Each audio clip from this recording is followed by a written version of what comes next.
And this is the telegraph for there's somebody in the wheelhouse that always freaks him out when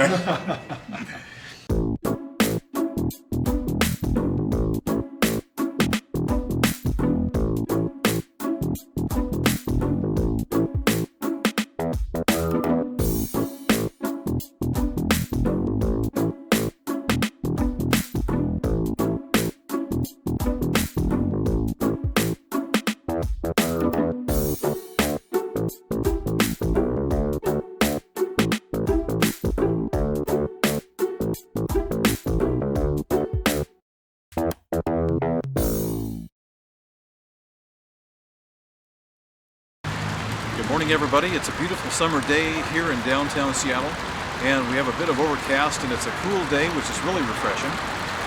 Now, most of the adventures we do involve going someplace. We might go up in the mountains or in Puget Sound or something else, but today we found something right here in our own backyard, and that's the Lake Union Wooden Boat Festival. So let's walk over there and take a look and see what's happening.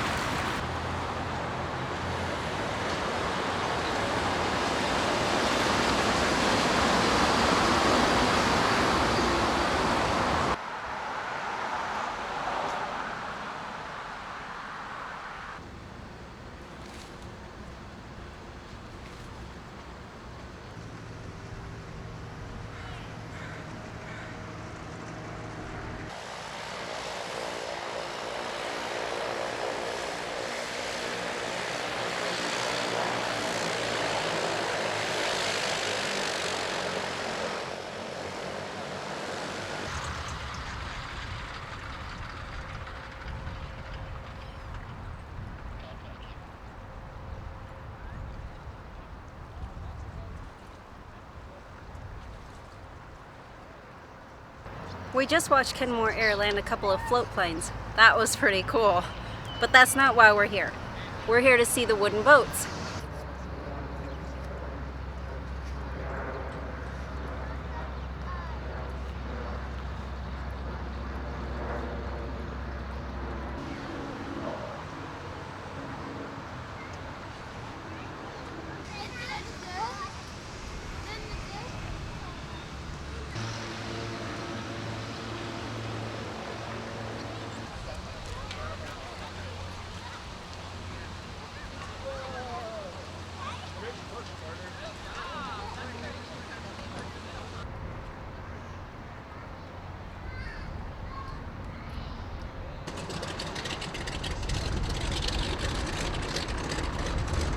We're on board the BC Forester, and I'm with Chris, and this is an absolutely beautiful boat. It's got really nice wood railings, and it's got that old character to it. Well, she was built in 1923 for the British Columbia Forestry Service, and they built her as a headquarters launch for the top brass of the ministry. They'd take them up and down the Inside Passage. And then during World War II, she was on loan to the Royal Canadian Air Force, and they used her as a patrol boat across Hecate Strait between Prince Rupert and Charlotte Island, which they now call Haida Gwaii. She went back into service until the 70s, and then they were sold. The whole fleet of 140 vessels was sold to private owners, and so she's been a private boat since 1973. When the Forest Service retired her, they asked that her name be retired as well. So the BC Forester was no longer her name, and the person who bought her called her Quaitek, which is a Salish word for seagull. Finally, though, at their centennial in 2012, the Forestry Service said it's been long enough, and now she's owned by some people from the United States, so they allowed her name to be given back to her. So now she's registered as the BC Forester, as well as Quaitek. Wow. But Quaitek is a Salish name for the myth of the seagull and the raven and the sun. So we kept them both because we like them. That's great. Yeah. And so we live aboard. We've had her for 7 years. My husband, my daughter, and our boat cat live on board. Boat cat. Boat cat. Wow. My husband's a shipwright, so he works on her, and I'm a painter, so kind of work to keep her restored to her classic shape, but also, as you go down below, you'll see that she's very homey because we've lived aboard her. So we kind of combine both the restoration work with making her a comfortable liveaboard. That's great. Yeah. So Well, it's an amazing boat. thank you. Yeah, we love her very much, and it's really neat to see some of the old Rangers come on board.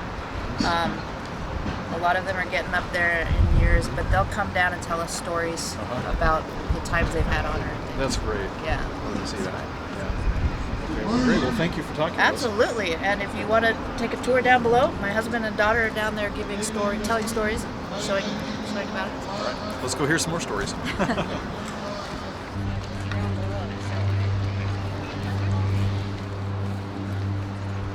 The galley is original to its configuration when after it was rebuilt in '36. She was originally 54 feet when she was built in 1923, and then in '36 they cut her in half and lengthened her 9 feet. Wow. She was the headquarters launch, so she took the top brass of the ministry and took them up into the islands just to kind of like, here's what your money is going towards. And then in *43, when she was rebuilt again after she ran aground, this was put in, and they started running the surveys of the inlets. So she did the original surveys for Toba and Jervis Inlet, up in the inside passage. And she originally had a mahogany house, completely varnished, beautiful. And when the war happened, they were like, well, plywood won the war, so let's rebuild that. Oh no. So they took off her mahogany and replaced it with plywood. Oh, how terrible. But this is the mess. So this is where the cook would seat 7 to 13 people 2 times a day, or 2 seatings per meal. So we do 3 meals a day. And the boat had to have space for 13 men. So these bunks would fold up into 2. He would do 2 seatings per meal, so he could break it up. This engine was dropped in '36 after the first rebuild. She originally ran gasoline, and now she's diesel. Oh, okay.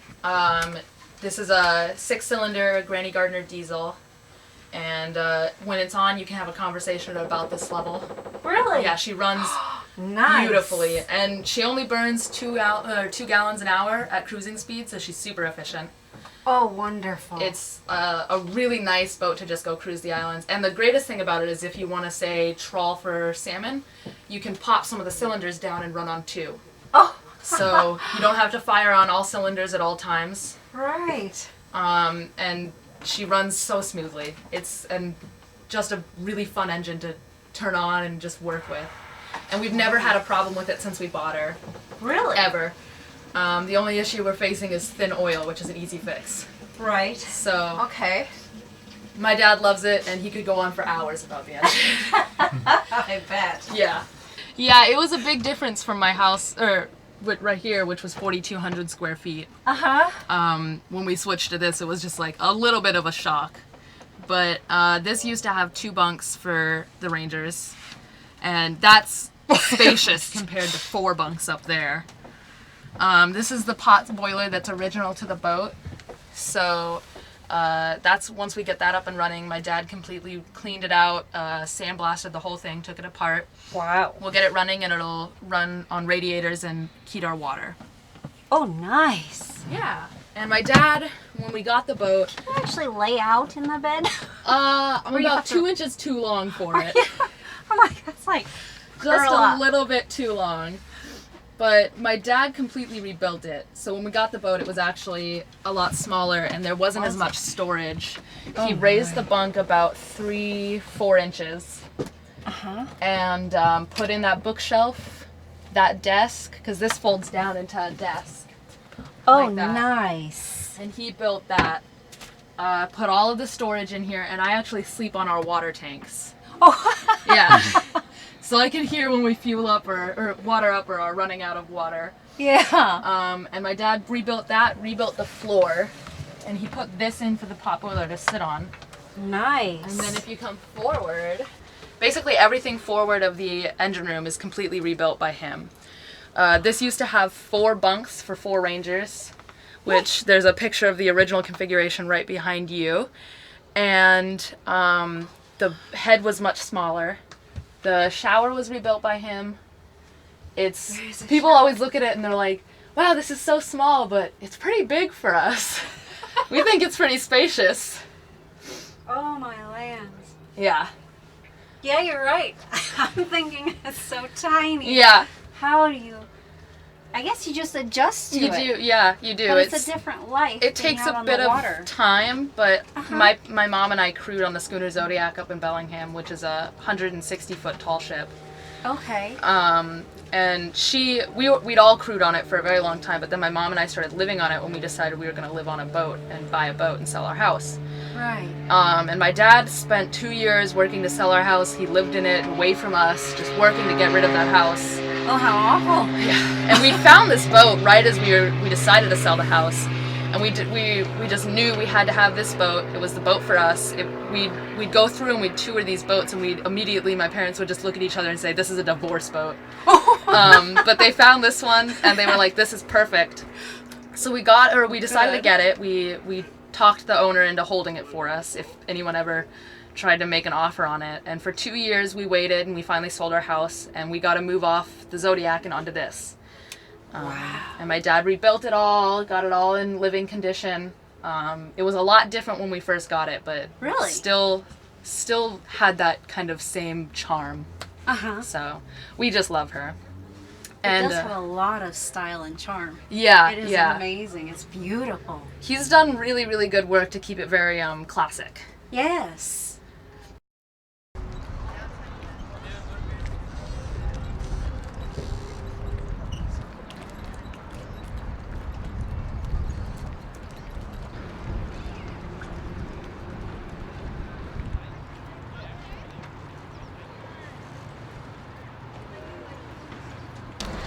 Hey guys, check this out. We've got a Chris craft sitting back here.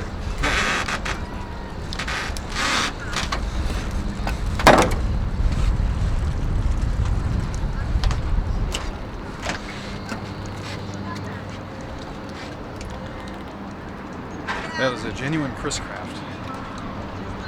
Real beauty of a boat.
We found this really interesting tugboat called the Arthur Foss. Now they say this boat is the oldest floating tugboat around, so that's really cool, and we're going to go see what this is all about.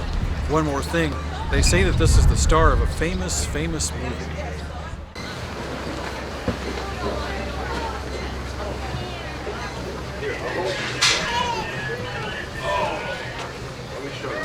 The kitchen, look at that.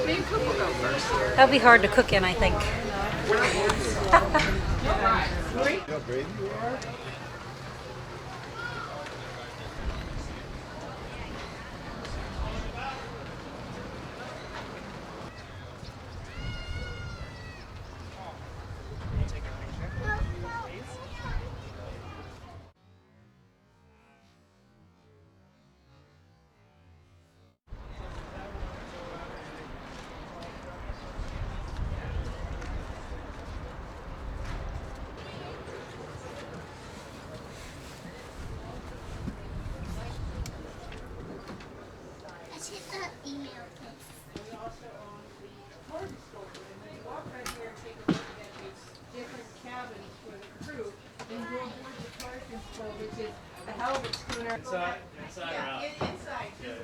Oh, there's a ladder.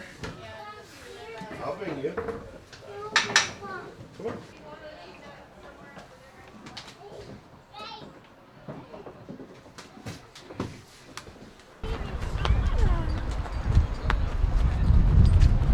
think? It's pretty amazing. Yeah. They all are. They're beautiful. Yeah.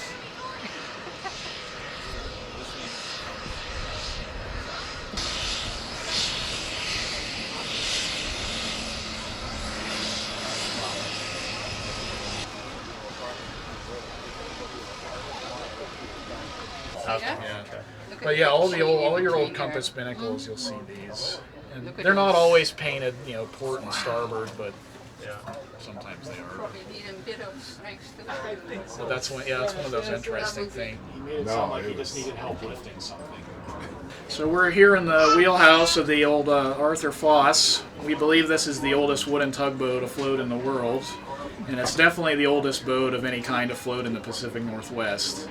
1889 makes it older than the state of Washington. And I'm Saxon Bisbee. I'm the vessel manager for Northwest Seaport. We're a maritime heritage organization that has a couple museum ships here in Seattle. And we're just kind of looking around the boat today. We have it open for the Wooden Boat Festival, 4th of July 2017.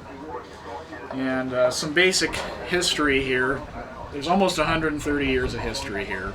So it takes a while to go through in detail, but one question that comes up a lot is the movie star question. We like to say there's two movie stars here on Lake Union. One is the Sleepless in Seattle houseboat, which everyone knows about. And then there's this boat, which was the star of the film Tugboat Annie in 1933, which people have heard of the movie, but they don't know the boat's still around. But that's this boat. That was the blockbuster hit of 1933. It was, I believe, the first feature-length sound film filmed here on the West Coast. And it had some big-name movie stars, Wallace Beery and Marie Dressler. And it was filmed here on Lake Union. All the exterior scenes were filmed here on Lake Union on this boat, which was renamed Narcissus for the movie. And that's kind of become the definitive movie ever made about tugboats. It spawned a couple sequels, one of which starred Ronald Reagan, who has been also on board this boat. We have a picture of him standing at the aft wheel. Tugboat Annie sails again. It's Marjorie Rambeau as the beloved skipper of the good ship Narcissus, with Alan Hale as her old feuding partner, Bullwiggle. Ronald Reagan finding the same sweetheart in every port, and Jane Wyman as the cutest stowaway on all 7 seas. And there was also a whole television series. So this is kind of one of those little-known things, but we do have a at least formerly famous movie star here. This boat was also the flagship of the Foss Company for a really long time. Foss acquired the boat in 1929 and worked her until 1968. And this boat, I think, still has the record for longest uninterrupted towing service on the Strait of Juan de Fuca, mostly towing logs. Did World War II service. This was actually the last vessel to escape from Wake Island in December 1941 before the Japanese invasion. That was less than 12 hours before the island was captured. This boat was also used in the construction of the first floating bridge here in Washington State. That was on Lake Washington between Seattle and Mercer Island. They used the boat driving at full speed in circles to simulate hurricane force conditions when they were testing the bridge sections. This boat was also involved in the construction of the first Tacoma Narrows Bridge, which is the famous Galloping Gertie that we've all seen the video of that thing falling due to wind. This boat is one of only 2 left in existence that participated in the Klondike Gold Rush in Alaska in the 1890s. And as I said earlier, we think it's the oldest wooden tugboat afloat anywhere in the world. Originally, it was built for service on the Columbia River, towing sailing ships into Portland and Astoria. Just surviving that is a miracle. That's one of the most dangerous places in the world navigationally. She's been the Northwest Seaport flagship for a long time. She was operated with a volunteer crew until 2001, going to boat shows, participating in tugboat races, all that kind of fun stuff, and just being an ambassador of maritime heritage generally. And that's what we want to keep doing. We want to be able to get off this dock, which we haven't left under our own power since 2001. and go out and do that kind of stuff again and really just show the flag. It was boats like this built this part of the world, and the history here is incredible. And just to get people a chance to step on board this stuff, see how it's put together, see how it works. The major restoration work has begun as of actually just a couple weeks ago. We've had this boat dry docked at the Foss shipyard for the past 3 weeks. We just got back yesterday morning, and we've done a full documentation survey of the hull, some basic repairs and cleanliness, but the main thing was establishing a base for what we need to do going into the future. We know we have a lot of hull planks to replace, possibly some framing. The hull's about 90% original wood, so it's time to replace a lot of it. So hopefully within a decade you'll be able to see this boat taking people out, going around Puget Sound, just like the Virginia 5 does, and just really showing the flag. And that's what we want to have going into the future. We want this boat to be around for another 130 years, if not longer.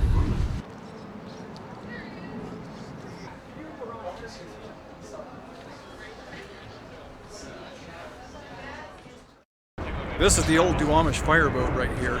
It's 107 years old and was finally retired out of active service in 1985. They're trying to get it fixed up again and make it last another 100 years, so let's go aboard and take a look.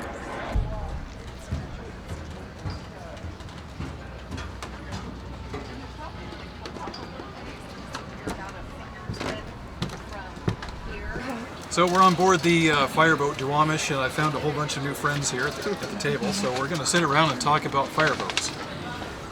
So when Seattle burned in 1889, they didn't have a fire department.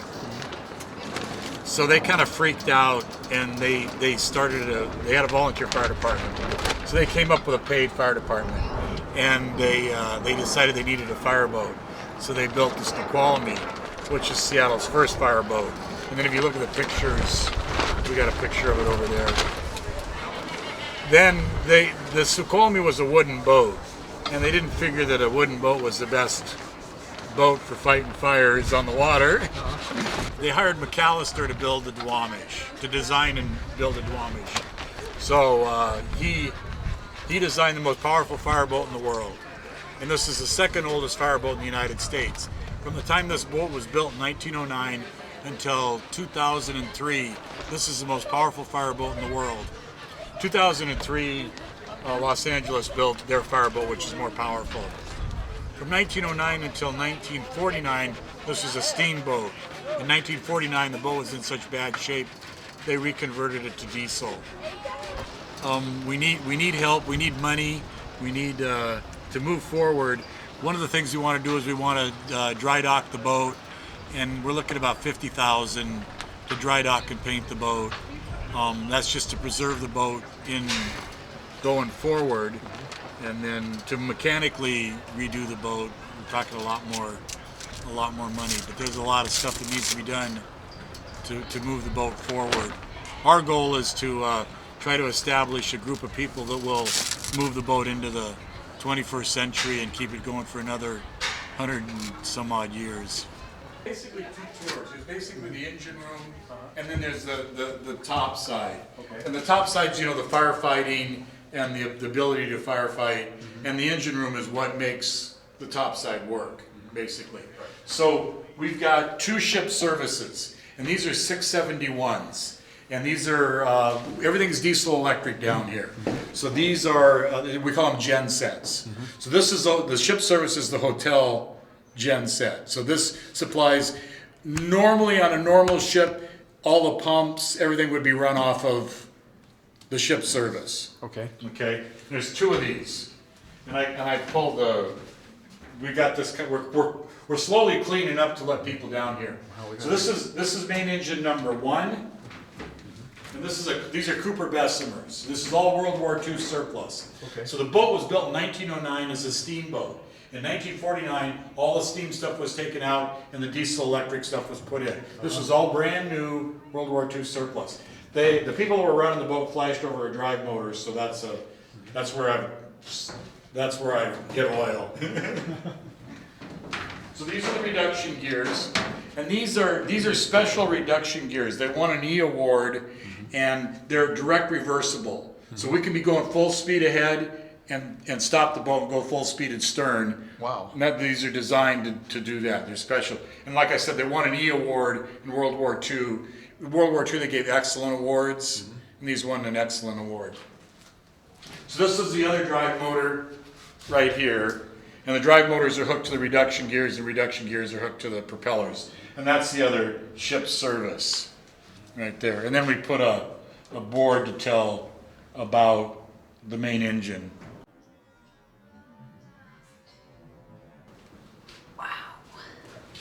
This is amazing. Yeah, these are scuba tanks for when they're fighting the fire. They can fill the scuba tanks from here.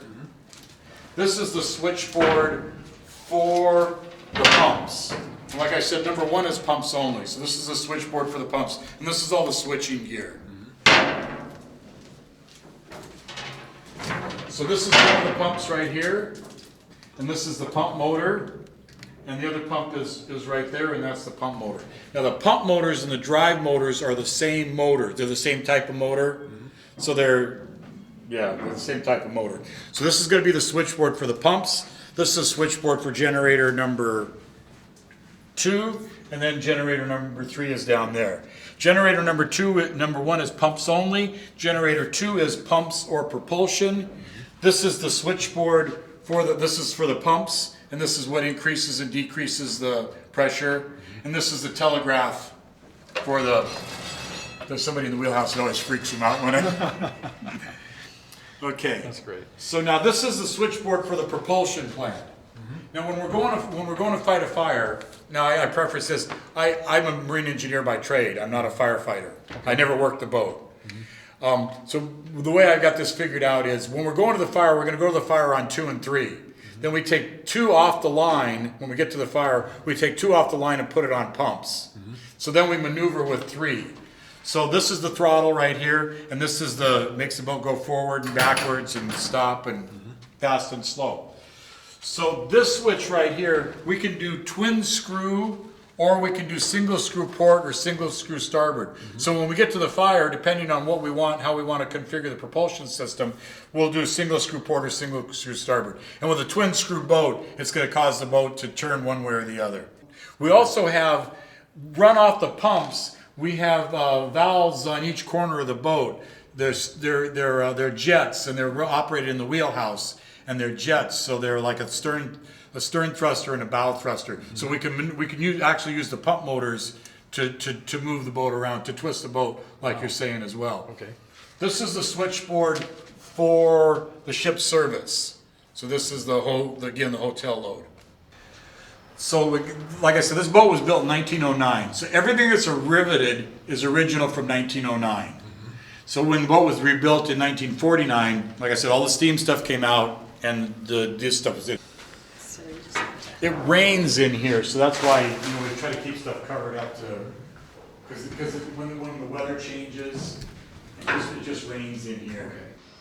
Giant wheels, everything. And they had taken that station, which had sat empty for 30 years, and went in there and they started cleaning up. From 2009 until 2003, this is the most powerful fireboat in the world, and she could produce 22,800 gallons a minute. Now there are some controversies about what entitles the most powerful fireboat in the world, but what we do is by gallons per minute, and 22,800 gallons per minute makes us the most powerful fireboat in the world. We're not the biggest, we're not the fastest, but anyway.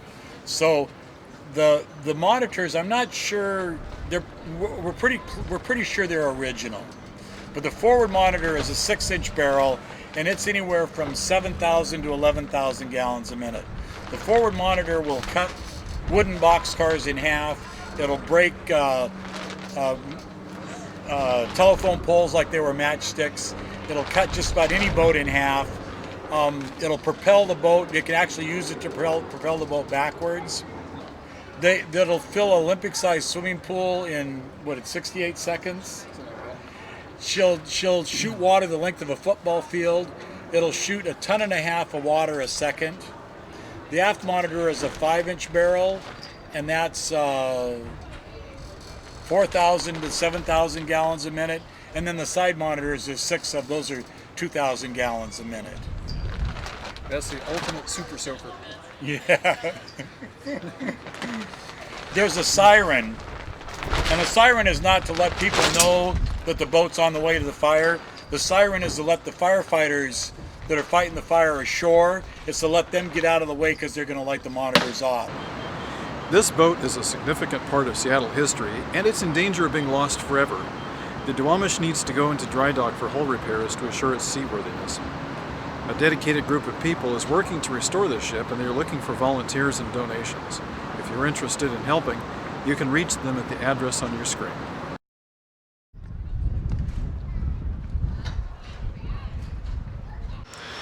We've done a lot of tours of lighthouses before, but this is the first time that we've ever been aboard a lighthouse ship. That's right, a light ship. Welcome to lightship number 83 Swiftshore, which is a museum ship with Northwest Seaport.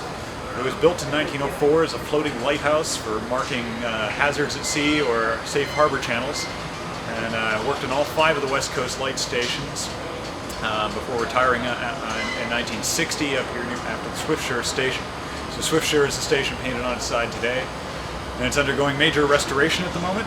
We're putting an entirely new deck on the ship right now, a new superstructure, and we'll have the ship put back together in the next 10 years or so. Northwest Seaport is a non-profit. It's supported by grants and donations to make these projects possible. This is now the oldest lightship left in the United States. There were 179 of these built between 1819 and 1952. So this is the oldest one left. There's only about a dozen in the U.S., and this is the oldest, the only one with a steam engine, the only one with a wooden deck still. The lightship primarily marks the entrance, a safe entrance to a harbor channel, or marks a reef or submerged obstacle, essentially doing the same function as a lighthouse, but farther offshore, where you need a light farther off. They went out of service in the 1960s. The last one was pulled in the 1980s as satellite navigation took over. Nowadays you don't need to post an entire ship with a crew on board. Automated buoys can do the same function of satellite navigation.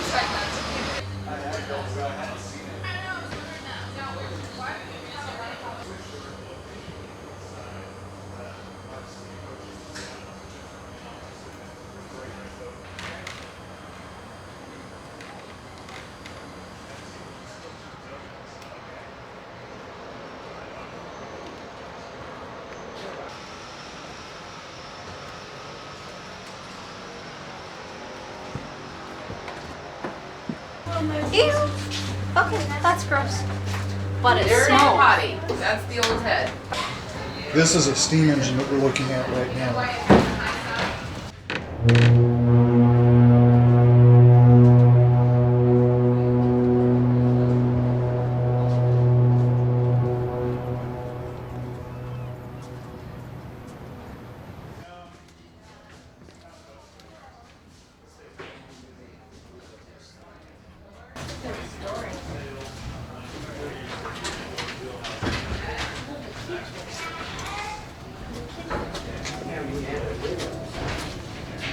Danger, keep out.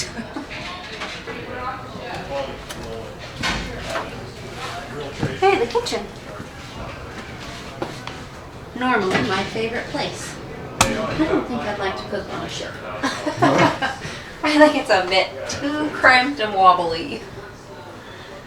I think they like coffee.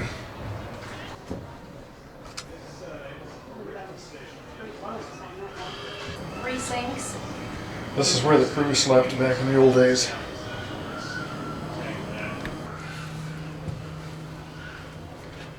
The washroom cleanup area.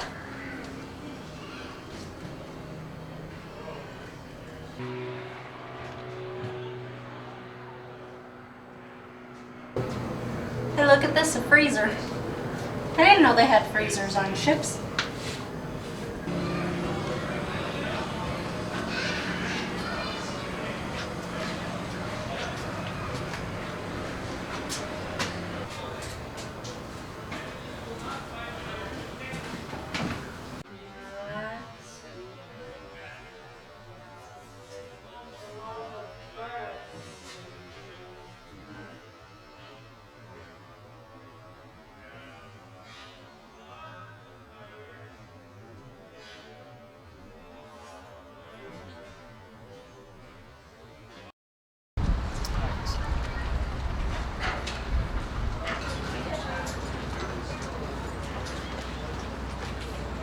We're on board the Lotus right now, and I'm with Scott.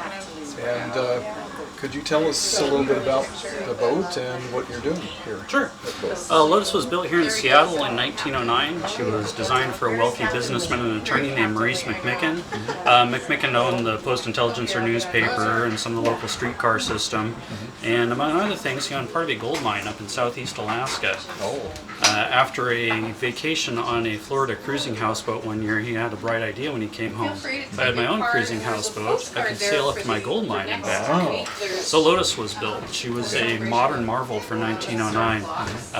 Instead of gas lamps like most of the city had, she had these same electric lights that you see in here today. Instead of a steam engine, she had one of the very early gasoline engines. Instead of speaking tubes, she had an electric intercom system. She had hot and cold running water in every room. So very high tech, but at the same time she was designed for cruising and comfort. She's got all the same design features you find in a craftsman house of the era. The leaded glass windows, the tile in the fireplace, the inlays in the floor. So she was designed for cruising and comfort. She was kept in McMicken's family up through about the Second World War and went through a variety of private owners. She's now owned by a nonprofit foundation. We keep her here on Lake Union, and we rent out the staterooms for overnight stays or the whole boat for events, and we open her up for tours. Well, that's great. It's just amazing at how they did all this woodwork, and it's in great shape. Yes, this room in particular has just been very well preserved. We haven't had to do a lot of restoration work. It's just been kept up well. There's been a lot of people over a lot of years who've put a lot of sweat into that. Yes. It's an ongoing task.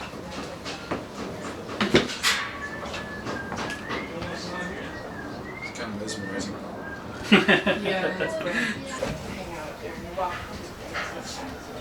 There's 2 of those, and there's 2 bunk rooms.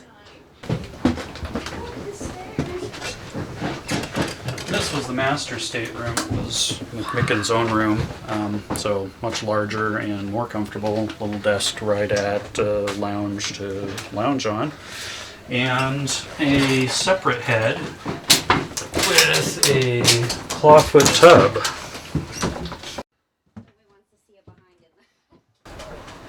But she still runs just fine, and we take her out with what she's got on board here. Really? Yeah. Wow. You can see all the charts stowed up overhead here. At one point, these were all in order between Ketchikan and Seattle. They've gotten monkeyed around with since then. Oh, isn't that nice? And this is where people tend to spend most of their time. Yes, I can imagine. Lovely views of the lake.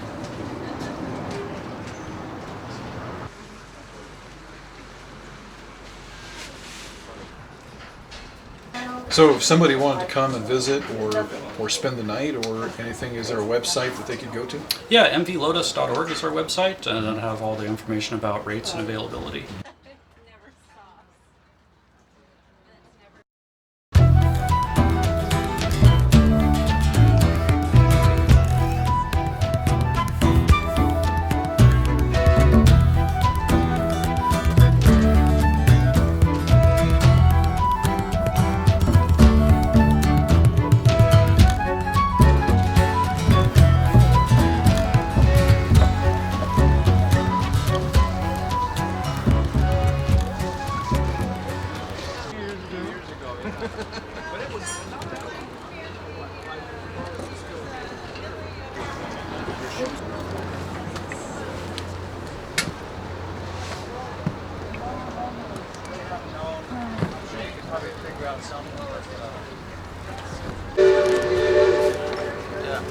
Oh, I think that would hit your head.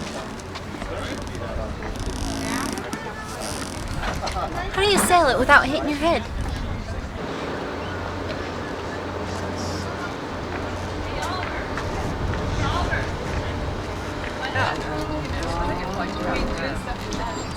That does, yeah, that doesn't age you at all.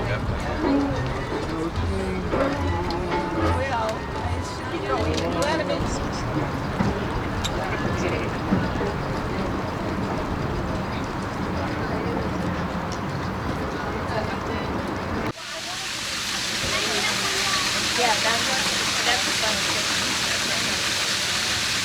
Well, it's nice and cool so far, so The ice cream won't melt all over. Yeah, that is very true. And it's nice and firm too, so it won't go anywhere. Oh, good. Here we are. And then they're good and hard.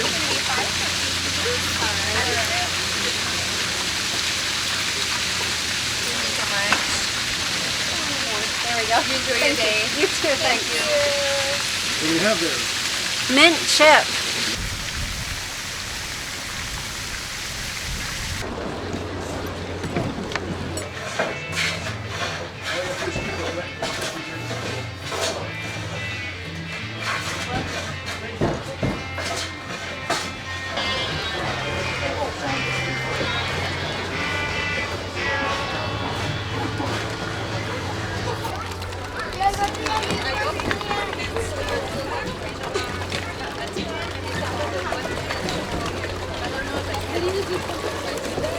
Well, that's it, folks. Thanks for coming along to the annual Lake Union Wooden Boat Show.